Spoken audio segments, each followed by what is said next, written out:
They say it always began the same way, with the snow falling too quietly for anyone to notice until it was already thick in their eyelashes, with a door that opened without resistance, even before a hand reached the latch, with warmth that wasn't heat at all, but something much older.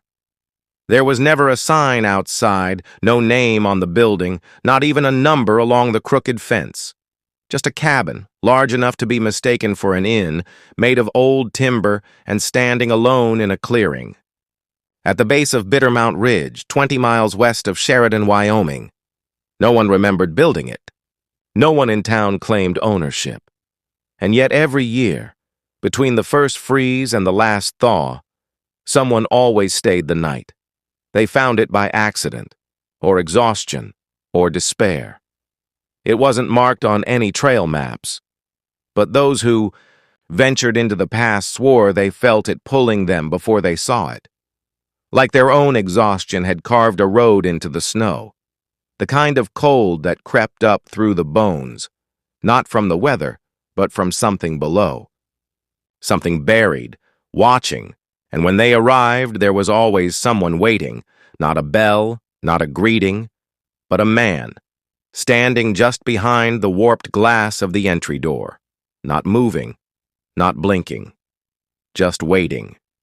He wore a long, dark coat, a face like melted wax, familiar in no particular way. People said his expression was kind in the way graveyard statues are kind, calm, unbothered, already resigned. He never introduced himself. He never asked for names. But he always spoke the same words.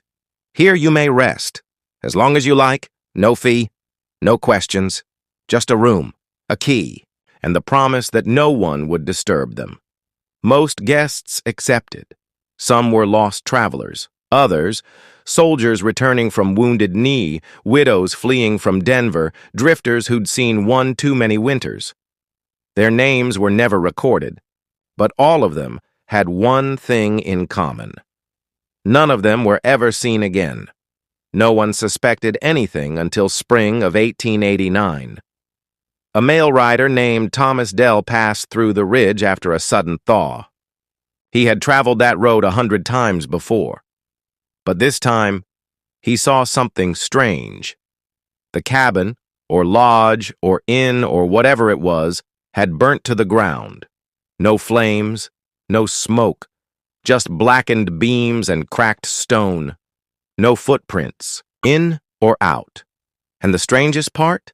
In the snow, there were no bodies, but there were boots, hats, coats hung neatly on pegs still standing in the entryway frame. Dozens of chairs set for breakfast around a charred dining room, plates unbroken, glass cups still full, beds turned down, as if every room had been slept in, and then as if the people had simply ceased to exist. He called for help.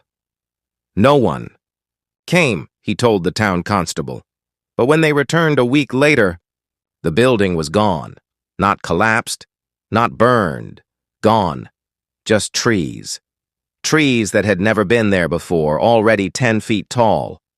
And at the center of that clearing, where the hearth had stood, a mound of earth, flattened but wide, and atop it, pressed into the soft soil, a single solitary pillow.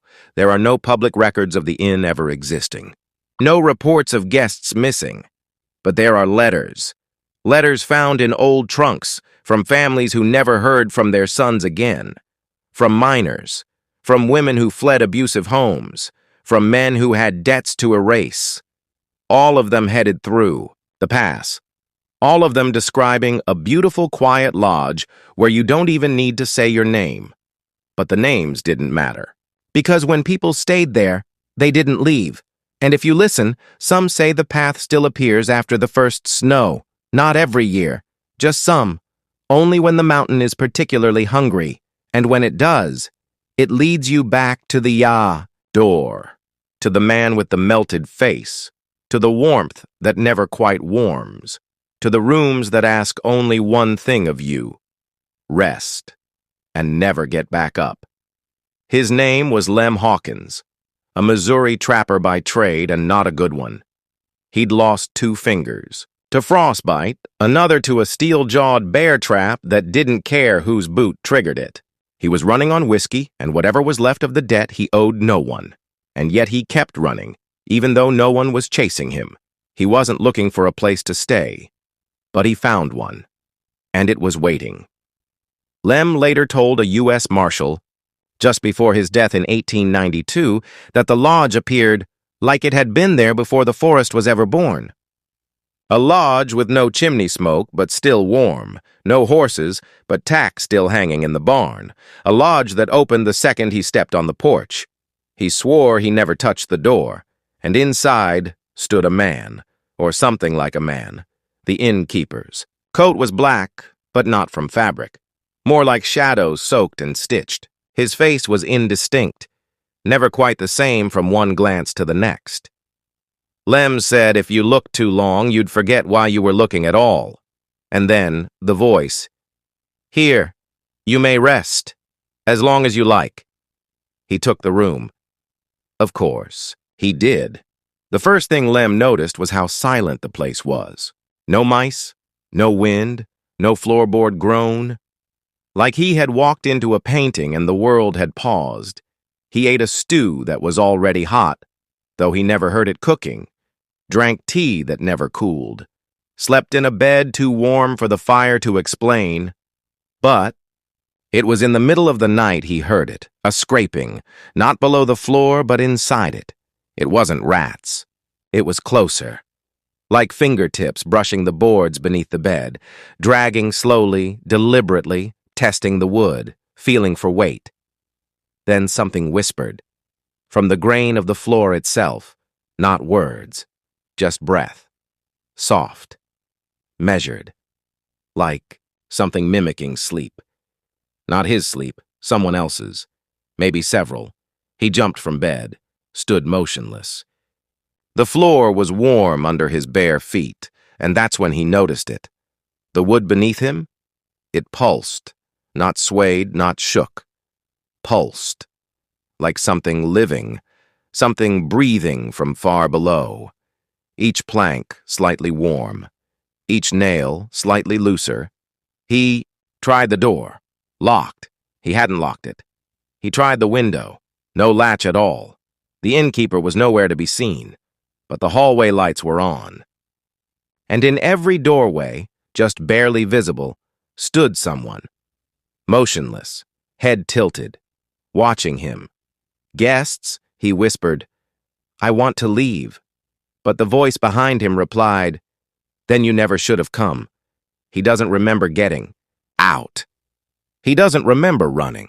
He doesn't remember walking back to town. Only that when he returned to Sheridan, 3 days had passed. His boots were clean. He'd gained weight. His beard was shorter, and in the soles of his feet, 23 small circular scars, perfectly spaced, perfectly healed, as if something had taken something from him, or planted something in return. Lem.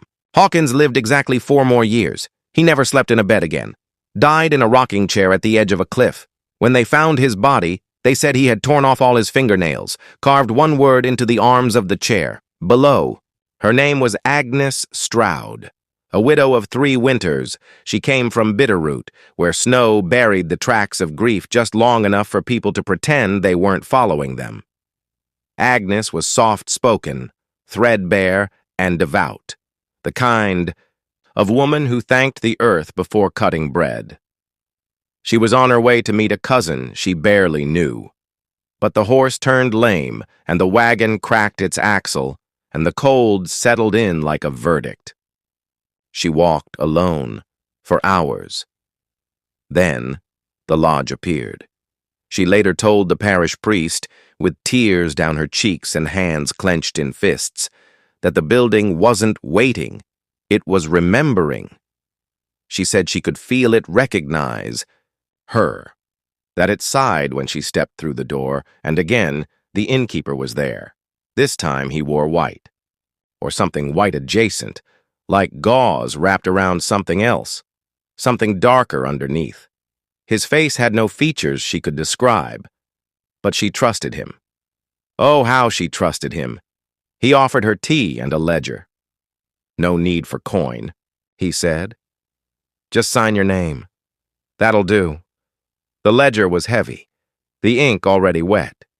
She signed, and the room was ready. Room 3. Inside, the bed was too comfortable. The mirror showed her younger. The fire smelled of lavender, though no herbs. Burned. She removed her shawl, loosened her corset. The room cradled her like an old friend, but at midnight she heard it, a sob, a child's voice, from inside the walls. She knelt, pressed her ear to the stone, and it wept. Not water, not wind, ink. A line of red ink ran from the floorboard to the hearth. She followed it with a shaking finger, until it disappeared into the fireplace. There in the soot she saw them. 19 names, written like confessions, scrawled into brick and mortar, some faded, others fresh, and hers had just appeared. Agnes Stroud, glistening like blood too proud to clot. She screamed, tried the door, locked, window, barred. She turned, and the innkeeper was there, inside the room. But this time, not still, not kind, not smiling. He moved like water in reverse, fluid, but angry. And when he leaned near, she saw nothing beneath. The gauze, only a mouth that widened with silence. "You asked for rest," he said. "You signed for forever. Agnes wasn't found for weeks. The cousin in Bitterroot never saw her. But one trapper, Lem Hawkins of all people, claimed he saw a woman in black walking across the snow barefoot, humming a lullaby no one could place. She carried no bag, no coat, and she vanished behind a pine tree too thin to hide her." When they found the tree a week later, they dug its roots out of curiosity. Underneath, a boot, a Bible, and a page torn from a ledger. It read only this: Room 3, reserved. She still hears them sing. Bitter Creek had a way of forgetting. It didn't bury things so much as cover them in fresh snow and walk away. After the fire of 79, they forgot the boy who said it. After the cholera of 84, they forgot whose well had run red, and after the 3 disappearances of 1887. Well, they stopped naming the months altogether. But one boy did remember. Tommy Grafton, age 10. Born with a lazy eye and a stammer. Not much use on a ranch, but good at listening. Real good. Tommy had seen Agnes Stroud before she vanished. She'd bought honeycomb from his mother, wore lavender, smelled like a library. But after she vanished, no one believed him when he said he saw her again. Waving from a second-floor window of a lodge no one remembered building. The lodge stood west of Bitter Creek, an hour's walk through brush and fog. Tommy had been there once. Once was enough. It had no road, no chimney smoke, no horses. But it smelled alive, like warm bread and ink and opened books in a room with no wind. The boy crept to the window. Inside, he saw only a hallway, 19 doors, all shut, and at the end of the hallway, a shape, a tall man, unmoving, like a shadow, stood upright and folded into layers. His hands didn't move, but his head turned too far, too slow. It bent the air. It saw the boy. Tommy ran. He didn't sleep that night, or the next, because he heard it, from beneath the floorboards, behind the dresser, under the ink stains in his schoolbook, the same words again and again. You saw. You saw. You saw. The townsfolk said he was fevered. They burned his book.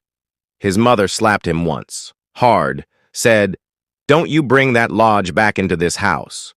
But it was too late, because Tommy drew the layout from memory. On the schoolhouse wall in chalk, no one saw him carry. 19 doors, 1 hall, a room at the end, no number. He knew the names. All of them. Agnes Stroud, he whispered. Timothy Kane. Rebecca Holt, Mr. and Mrs. Weathers, Nora, Pastor Gideon, boy with red socks, girl with black teeth, me. The last name was his own, and when the teacher turned to scold him, he was gone. They say the schoolhouse locked itself that night. They broke the door in the morning. 19 desks, 1 chalkboard. A message written in what they prayed was ink.